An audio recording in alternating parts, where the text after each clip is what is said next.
కేసీఆర్ కుటుంబం ఎన్ని ఆస్తుపాస్తులు సంపాదించినా కూడా తెలంగాణ రాష్ట్రం రావాలి.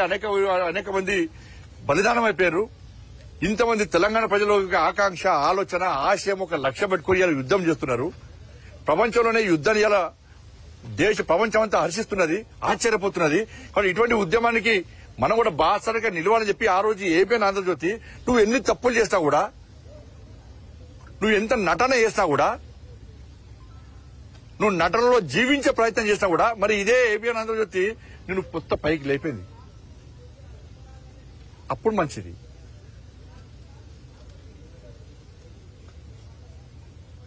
కాబట్టి రబ్బర్ చెప్పులు, ముడతల షర్ట్ వేసుకున్నటువంటి కారులోను ప్రచార రథం లోను కూడా కట్టలేనటువంటి పరిస్థితుల్లో ఉన్నటువంటి కేసీఆర్ కుటుంబానికి ఇన్ని వేల కోట్ల రూపాయలు ఎక్కడి నుంచి వచ్చినాయి? కాళేశ్వరం చంపే ఇప్పుడు ఈ ప్రభుత్వం ఏంది? ఈ ప్రభుత్వం చేత కాదు. ఫస్ట్ రేవంత్ రెడ్డి సర్కారు చేతనావస్థలో ఉన్నది, చాతకంతనంలో ఉన్నది. ఏం చేస్తారు? దాడి చేస్తా అంటే దాడి చేస్తాడని తీసుకుపోయి పొక్కలేసి వాడిని ఈ పంత మడదం పక్కనట ఏబిఎన్ కార్యాలయానికట సెక్యూరిటీ ఇస్తారట. ఇటు ఏబిఎన్ కార్యాలయానికి ఇస్తారు, అటు టీవీ ఛానల్ కూడా ఇస్తారు రక్షణ. వాళ్ళు కూడా రక్షణ ఇస్తారు, ఫుల్ పోలీస్ పెట్టాలని పెడతారు. ఈ సిస్టమ్ ఏదో నాకు అర్థం కాదు. వీళ్ళ ఆలోచన ఎందుకు అర్థం కాదు కాంగ్రెస్ పార్టీ ప్రభుత్వం. అది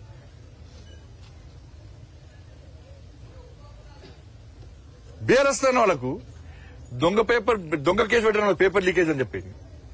నాకు బెయిల్ లేకుండా జైలుకి పంపినా. హిందీ పేపర్ ఇవ్వడం లీక్ చేస్తాడా? సాయంత్రం 8 గంటలకు కూడా కేసు పెట్టారు. నాకు బెయిల్ లేకుండా వేసింది కేసీఆర్ ప్రభుత్వం.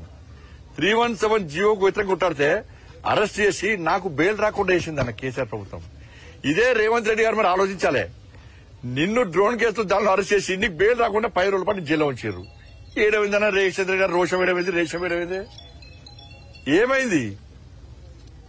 ఎందుకు కాంగ్రెస్ పార్టీ ప్రభుత్వానికి కేసీఆర్ కుటుంబం మీద ఇంత ప్రేమ, ఇంత అభిమానము? మీ ఇచ్చిపుచ్చుకునే ధోరణి ఏంది? కాళేశ్వరం విషయంలో ఏటీఎం గా మార్చింది వాస్తవమా కాదా? 1,00,000 కోట్లు దొబ్బిపోయింది వాస్తవమా కాదా? ఫోన్ ట్యాపింగ్ చేసింది వాస్తవమా కాదా? ఈ ఫార్ములా కేసులో కోర్టు కూడా మొట్టికాలేసి విచారణ చేసుకోమంటే ఎందుకు కేసీఆర్ కుటుంబాన్ని అరెస్ట్ చేయలేకపోతున్నారు? గొర్రెల స్కామ్, చేపల స్కామ్ వాస్తవమా కాదా? డ్రగ్స్ కేసులో కేసీఆర్ కుటుంబం ఉందా లేదా?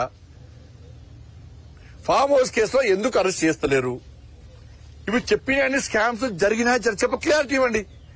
రేవంత్ సర్కార్ క్లారిటీ ఇవ్వండి. ఇవన్నీ స్కామ్స్ జరగాలని చెప్పు. లేకుంటే జరిగినా కూడా మాకు చేత కాదు, కేసీఆర్ కుటుంబాన్ని టచ్ చేసే దమ్ము మా దగ్గర లేదు అని చెప్తే మేము మాట్లాడు బంద్ చేస్తాం. తెలంగాణ సమాజం కూడా ఆశలు వదులుకుంటారు. నన్ను చూడు, నా అందం చూడాలంటే ఇక చూడు ఏం చేయరు. పట్టుకుంటాము. నువ్వు ఎవరిని వదిలిపెట్టామంటారు వీళ్ళు. నువ్వు పట్టుకుంటే కదా వదిలిపెట్టడానికి. ఎవరైనా చట్టం తన పని తాను చేసుకుంటూ పోతుందట. ఏం చట్టం? చట్టం కేసీఆర్ కు చుట్టమైపోయింది తెలంగాణ రాష్ట్రంలో. మేము మళ్ళీ చెప్తున్నాను, ఒక హోమ్ మినిస్టర్ చెప్పొద్దు ఇది. కానీ బీఆర్ఎస్ పార్టీ అరాచకాలను కాంగ్రెస్ పార్టీ ప్రభుత్వం అణిచివేసే ప్రయత్నం చేస్తలేదు, అడ్డుకునే ప్రయత్నం చేస్తుంది. కాబట్టి ఇప్పుడే నేను స్టేట్మెంట్ ఇచ్చిన మా రాష్ట్ర అధ్యక్షుడు రామచంద్రరావు గారు ఇప్పటికే బీజేవైఎం కార్యకర్తలు ఆదేశించారు. రామచంద్రరావు గారు మా రాష్ట్ర అధ్యక్షుడు ఏబిఎన్ కార్యాలయం మీద చెయ్యి వేసిన 2 గంటల లోపల నీ టీఆర్ఎస్ భవన్ మీద పక్క దాడి చేయాలని చెప్పి, దాడి చేస్తామని చెప్పి మా రామచంద్ర గారు మా యువమోర్చా కార్యకర్తలు ఆదేశించారు. నేను సవాల్ చేస్తున్నా, చలో నీ క్యాడర్ రమ్మను, మా క్యాడర్ వస్తుంది. నీ కిరాయి గుండె రమ్మను, మా కట్టర్ క్యాడర్ రెడీ అయ్యాలా.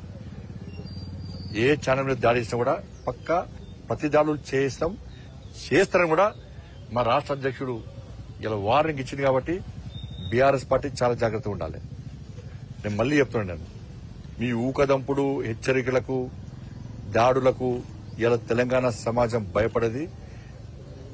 ఏదో 10 మంది 20 మంది పోయి టక్క రాలేస్తే పైన మనం మాట మీద రాలేసిరన్న పైన స్టాఫ్ ఉంటారు, వాళ్ళకేం సంబంధం?